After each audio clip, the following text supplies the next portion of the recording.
सफ़ेद गुड़।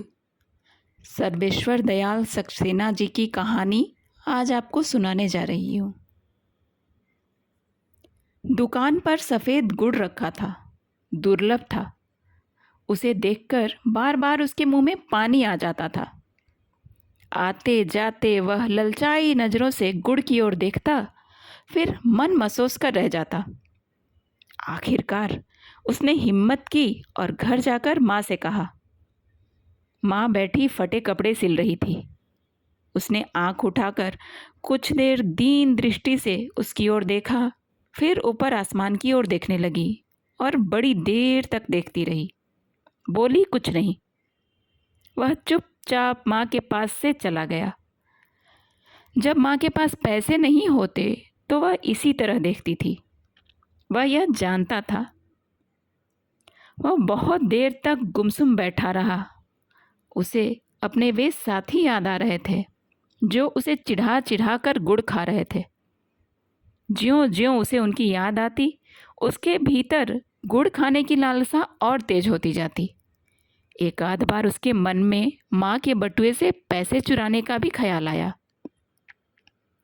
यह ख्याल आते ही वह अपने को धिक्कारने लगा और इस बुरे ख्याल के लिए ईश्वर से क्षमा मांगने लगा।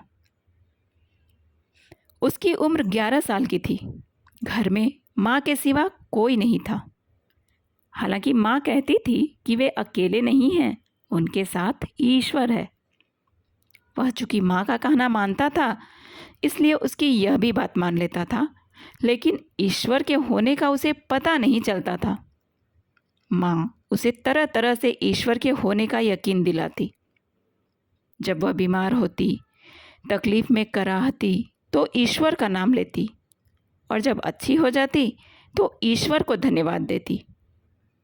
दोनों घंटों आंख बंद कर बैठते। बिना पूजा किए हुए वे खाना नहीं खाते। वह रोज सुबह शाम अपनी छोटी सी घंटी लेकर पालथी मारकर संध्या करता। उसे संध्या के सारे मंत्र याद थे। उस समय से ही जब उसकी जबान तोतली थी, अब तो वह साफ बोलने लगा था। वे एक छोटे से कस्बे में रहते थे।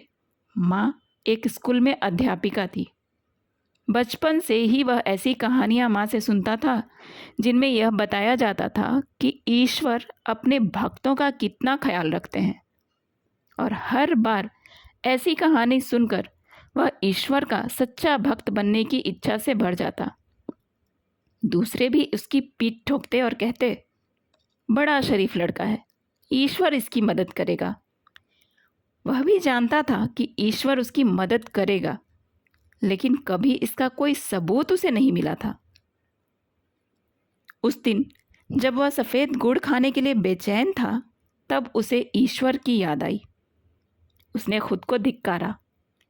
उसे माँ से पैसे मांगकर माँ को दुखी नहीं करना चाहिए था। ईश्वर किस दिन के लिए है? ईश्वर का ख्याल आते ही वह खुश हो गया। उसके अंदर एक विचित्र सा उत्साह भर आया, क्योंकि वह जानता था कि ईश्वर सबसे अधिक ताकतवर है। वह सब जगह है और सब कुछ कर सकता है। ऐसा कुछ भी नहीं जो वह न कर सके। तो क्या वह थोड़ा सा गुड़ नहीं दिला सकता? उसे, जो कि बचपन से ही उसकी पूजा करता आ रहा है और जिसने कभी कोई बुरा काम नहीं किया, कभी चोरी नहीं की, किसी को सताया नहीं। उसने सोचा और इस भाव से भर उठा कि ईश्वर जरूर उसे गुड़ देगा। वह तेजी से उठा और घर के अकेले कोने में पूजा करने बैठ गया। तभी माँ ने आवाज़ दी, बेटा, पूजा से उठने के बाद बाजार से नमक ले आना। उसे लगा जैसे ईश्वर ने उसकी पुकार सुन ली है, वरना पूजा पर बैठते ही माँ उसे बाजार जाने को क्यों कहती। उसने ध्यान लगाकर पूजा की, फिर पैसे और झोला लेकर बाजार की ओर चल दिया। घर से निकलते ही उसे खेत पार करने पड़ते थे, फिर गांव की गली जो ईंटों से बनी हुई थी, फिर बाजार की ओर चल दिया। उस समय शाम हो गई थी, सूरज डूब रहा था।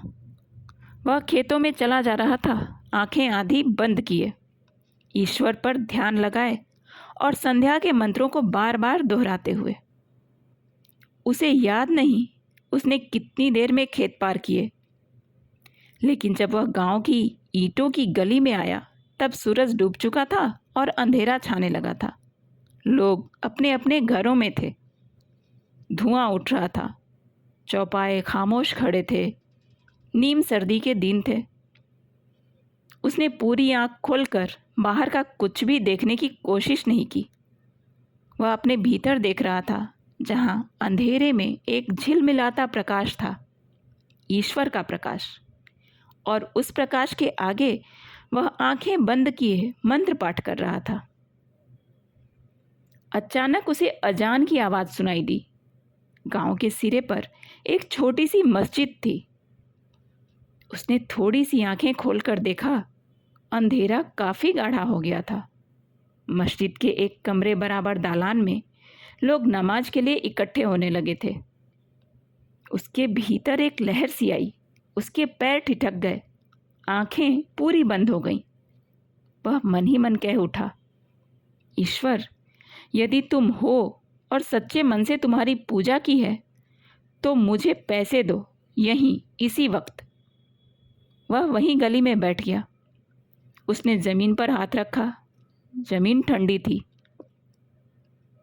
हाथों के नीचे कुछ चिकना सा महसूस हुआ। उल्लास की बिजली से उसके शरीर में दौड़ गई। उसने आंखें खोलकर देखा।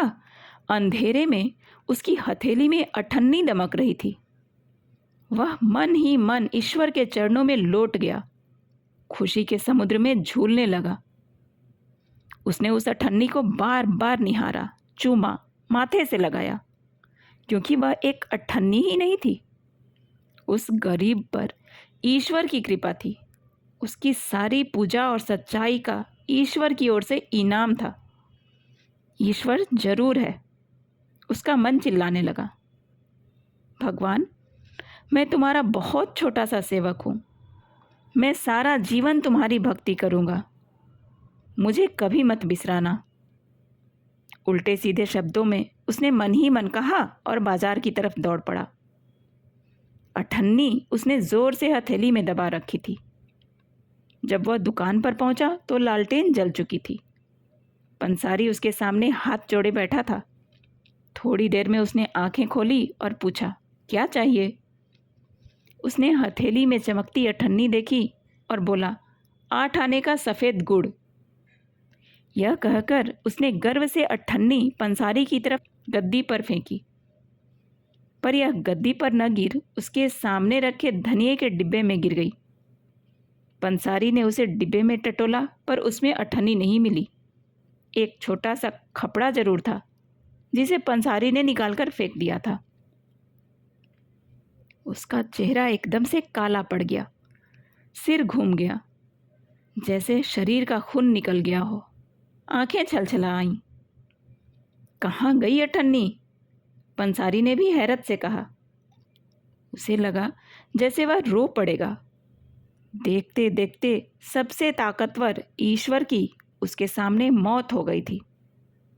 उसने मरे हाथों से जेब से पैसे निकाले, नमक लिया और जाने लगा। दुकानदार ने उसे उदास देखकर कहा, गुड़ ले लो, पैसे फिर आ जाएंगे।